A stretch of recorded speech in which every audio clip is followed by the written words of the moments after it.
আসসালামু আলাইকুম, কেমন আছেন সবাই? দেখেন আপনারা সেই কিউট বিড়ালটা আবারও আমাদের বাড়িতে চলে আসছে। দেখেন সন্ধ্যাবেলায় এদিকে চলে আসছে। আর এমন ভাব করতেছে বিড়ালটা, মনে হয় যে মানুষ এই বাড়ি ওর কত চেনা। ধরলেও কিছুই বলে না। আর দেখেন কিভাবে বসে আছে। মনে হয় এই বাড়িতেই ও বড় হয়েছে। এবার ওর গলায় মালাটা নেই, মনে হয় মালাটা খুলে দিয়েছে। আর মনে হয় বিড়ালটার ক্ষুধা লেগেছে অনেক, পিছন পিছন ঘুরতেছিল। আর আমরা এর আগে শুনেছি যে এই বিড়ালটাকে নাকি যে পালে, ছোট একটা বাচ্চা ছেলে, সে নাকি দুধ মাছ এসব বিড়ালকে খেতে দেয়।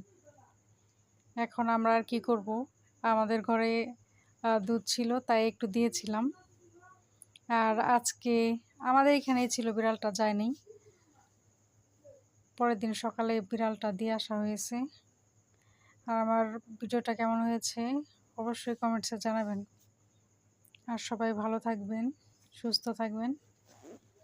আল্লাহ হাফিজ।